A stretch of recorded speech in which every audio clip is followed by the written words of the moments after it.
नमस्कार दोस्तों, आज की कहानी है शिव महापुराण से, जिसमें कि ज्योतिर्लिंग की स्थापना या ज्योतिर्लिंग कैसे बने उसके ऊपर डिपेंडेंट है, उसकी स्टोरी है। तो एक बार क्या हुआ कि ब्रह्मा जी और विष्णु जी में कौन श्रेष्ठ है की लड़ाई मतलब बहस शुरू हुई। बहस इतनी बढ़ गई कि वो आपस में वाद विवाद इतना बढ़ गया कि वो आपस में बहुत ज़्यादा उग्र होने लगे और क्रोधित होने लगे एक दूसरे पे। तो सिर्फ इसी बात पे कि कौन श्रेष्ठ है। अब ये देख करके सारे जो देवी देवता थे वो परेशान हो गए। उन्होंने कहा ये दोनों इस तरीके से लड़ेंगे तो सृष्टि कैसे चलेगी। ब्रह्मा बनाने वाले हैं और विष्णु चलाने वाले हैं। तो उन्होंने वो भाग के सब देवी देवता महादेव के पास पहुँचे। तो महादेव के पास पहुँचे, उनसे उन्होंने महादेव जी से कहा कि ये दोनों तो लड़ रहे हैं, विष्णु जी भी और ब्रह्मा जी भी। महादेव ने देखा हाँ इनका वाद विवाद इतना बढ़ गया कि ये बहुत ही गुरु रूप से बात मतलब एक दूसरे को आरोप लगा रहे हैं और प्रत्यारोप कर रहे हैं। तो विष्णु जो शंकर भगवान जी थे उन्होंने क्या करा कि वो एक अग्नि स्तंभ में दोनों के बीच में ऐसे आ गए। अब जब दोनों के बीच में अग्नि स्तंभ आए तो वो ऊपर बढ़ते गए और नीचे बढ़ते गए। वो स्तंभ इतना बड़ा था कि मतलब ऊपर ब्रह्मांड की तरफ जा रहा था और एक उसका जड़ नीचे पाताल की तरफ जा रही थी। तो उन्होंने ये बोला कि अब तुम जो इसकी जड़ पता करके आएगा या छोर पता करके आएगा तो वो क्या है उसको हम मान लेंगे कि वो मतलब सबसे ज़्यादा ज्ञानी है और सबसे वो है सर्वशक्तिमान है। ठीक है। तो अब जो विष्णु जी थे वो पाताल लोक की तरफ बढ़े और ब्रह्मा जी आकाश लोक की तरफ बढ़े, मतलब स्वर्ग लोक की तरफ बढ़े। अब चलते रहे। तो जो विष्णु जी थे उन्होंने नीचे जाके देखा तो उन्होंने कहा कि ये तो अंत ही नहीं हो रहा है, मतलब ये ख़त्म ही नहीं हो रहा है, उसका आधार ही नहीं मिल रहा है। तो थक हार कर वो वापस आ गए और उन्होंने माना कि मतलब ये अंतहीन है। लेकिन ब्रह्मा जी जब ऊपर ब्रह्मांड की तरफ या स्वर्ग की तरफ आप उड़ रहे थे उस स्तंभ को के दूसरे छोर की तरफ, तो तब तक वहाँ पे क्या देखा उन्होंने, केतकी के फूल की कोई वर्षा हो रही थी। तो केतकी के फूल से उन्होंने बोला ब्रह्मा जी ने कि देखो केतकी, तुम ऐसा करो कि इसका तो मेरे को ऊपर तक छोर कहीं दिख नहीं रहा, तो तुम ऐसा करो, तुम मेरे फेवर में बोलना, मैं तुम्हें नीचे मेरे साथ चलो और वहाँ जा कर के ये बोलना कि मैंने वो छोर ढूंढ लिया, दूसरा छोर मतलब अंत मैं वहाँ तक जा कर के आया हूँ और तुम मेरे को मेरी गवाही देना।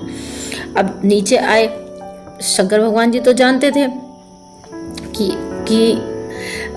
विष्णु जी तो पहले ही बोल चुके, वो बता चुके कि भाई मेरे को नहीं मिला इसका दूसरा छोर, मतलब, और उन्होंने झूठ नहीं बोला, उन्होंने सच जो था वो बता दिया। अब शिव जी को तो ये बात पता थी। शिव जी ने ब्रह्मा जी को बोला कि नहीं ब्रह्म, तुम ये गलत बोल रहे हो, तुम झूठ बोल रहे हो। तो उन्होंने उनको बोला कि नहीं, इसका कोई छोर नहीं है और तुमने केतकी का सहारा लिया और केतकी को भी झूठ बोलने को बोला, तो तुम दोनों ही आज से क्या होंगे, पूजा से, मतलब एक तरीके से केतकी को तो बोला कि तुम कभी शिवलिंग पे चढ़ाई नहीं जाओगी, तुम्हें पूजा से वर्जित किया जाएगा। तो केतकी का फूल कभी पूजा में हम लोग नहीं यूज़ करते, मतलब नहीं प्रयोग करते हैं। ब्रह्मा जी को इसीलिए बोला कि उनको झूठ पे उन्होंने बोला कि तुम्हारे मंदिर नहीं बनेंगे और तो उतना सत्कार आपका नहीं होगा। और केतकी को तो ये बोला कि आप कोई भी मतलब आप किसी पूजा में झूठी गवाही देने के लिए, मतलब तुमने झूठ का सहारा लिया इसलिए तुम किसी भी पूजा में सम्मिलित नहीं की जाओगी। तो इसी तरीके से क्या हुआ, जब फिर शंकर भगवान जी आए तो उन्होंने सबको साथ में लेकर के बोला कि देखो ये मैंने इसलिए किया क्योंकि सृष्टि में सबको अपने अपने योगदान है और सबको अपना अपना कार्य पूरा करना है। और यही जो स्तंभ जो रूप में जब शिव जी प्रकट हुए या एक तरीके से, तो उसी से हमारे ज्योतिर्लिंग बने हैं। तो वो ज्योतिर्लिंग की मान्यता जब से ही शुरू हुई है कि जब से शिव स्तंभ जो अग्नि स्तंभ जो शिव जी ने लिया था बने थे, तो उस समय से ज्योतिर्लिंग बने।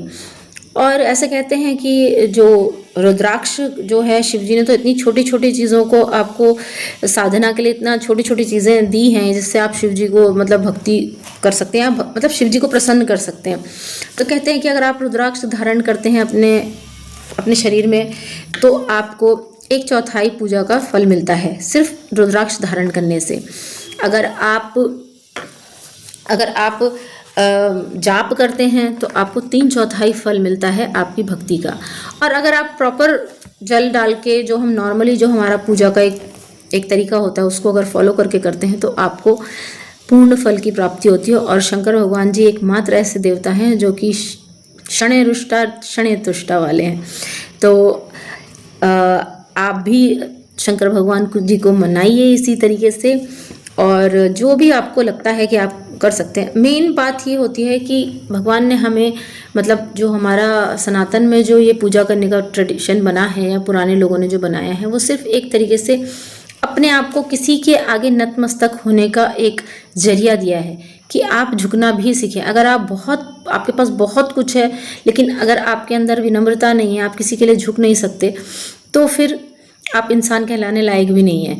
तो इसलिए अपने जो अहंकार को जो इंसान दबा सकता है या अहंकार को कम कर सकता है, वो ही पूर्ण रूप से भक्ति कर सकता है, क्योंकि वो खुद के लिए भी सोचता है और दूसरों के लिए भी सोचता है। तो इसी के साथ ये थी मेरी आज की स्टोरी, जो कि शिव महापुराण से मैंने पढ़ा। 1-2 अध्याय तो मैं उसकी जो स्टोरी थी स्टार्टिंग की, वो मैंने आपको बताई। तो इसी तरीके से अपना ध्यान रखिए। हर हर महादेव।